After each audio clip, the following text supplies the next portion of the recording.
So mga tol, malungkot na balita po para sa ating mga Pinoy boxing fans sapagkat sa kakatapos lang po ng laban ng kababayan natin na si Pilipino Arthur Villanueva sa Overtime Elite Arena Atlanta, Georgia, USA. Tinalo po siya ng Amerikanong si Saul Sanchez via unanimous decision. Ganyan talaga ang boxing mga tol. Bawi na lang tayo sa susunod. Dahil dyan, bumagsak na ang record ni Villanueva sa 35 wins, 6 losses and 1 draw. Umabante naman ang record ng kalaban sa 21 wins and 3 losses. Samantala, talo naman po ang isang Pinoy na lumaban din sa card na yan na si Daniel Lim. Tinalo naman po siya ng Amerikanong si Kurt Scobie via knockout sa round 1. Hindi po kinaya ng Pinoy ang Amerikano.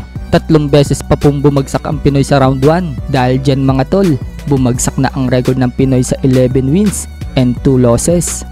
Habang umabante naman ang record ng kalaban sa 14 wins and 1 loss. Sa kabilang banda naman mga tol, matapos pong maging free agent si WBC Lightweight World Champion Shakur Stevenson dahil huling laban na po niya sa top rank noong nakaraang linggo, kung saan na ipanalo po niya ang laban dito kay Artem Harutyunyan. Sumabog po ang balita kahapon mga tol na interesado daw pumirma si Shakur Stevenson ng kontrata dito sa Matchroom Promotion ni Eddie Hearn. Binunyag nga po ni Eddie Hearn mga tol na a-attend daw si Stevenson ng laban ni Jaron Ennis versus David Abanesian sa linggo.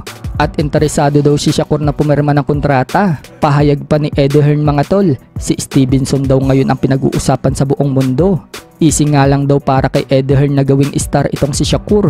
Pagmamalaki pa ni Eddie Hearn, I've got the dates, I've got the platform, I've got the megaphone, let's do it.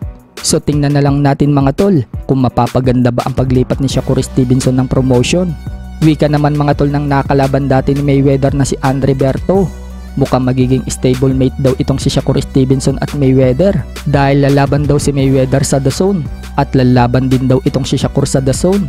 Kaya magsasama daw itong dalawa. Nagkaroon naman po ng pagtatalo si Andre Berto at Stevenson sa social media. Nagbigay kasi ng advice itong si Berto kay Stevenson at minasama naman ni Stevenson. Kaya wika ni Berto mga tol, hindi daw niya dinederespect itong si Shakur. Pagmamalaki ni Berto, meron daw siyang maraming panalo at maraming knockout win sa buong karera niya sa boxing sa loob ng 20 years. Binunyag naman ni Stevenson mga tol na tinalo daw niya itong si Berto sa sparring dati. Banggit pa ni Stevenson, baka nakakalimutan daw ni Berto na dinumina lang daw siya ng 126 pounder noon na si Stevenson. Sa ibang banda naman mga tol, Bob Arum, sinabi kung sino ang mananalo kung maglaban sa prime si Mayweather versus Crawford. Parehas nga pong naging alaga ni Bob Arum itong dalawang fighter at parehas naging free agent. Wika ni Bob Arum mga tol, tatalunin daw ni Crawford si Mayweather kung maglaban daw sila sa kanilang mga prime. Believe kasi si Bob Arum sa pagiging sweet sitter ni Crawford. Napaka-unique nga daw ng skill ni Crawford at yan daw ang magbibigay kalamangan kung maglaban daw sila ni Mayweather.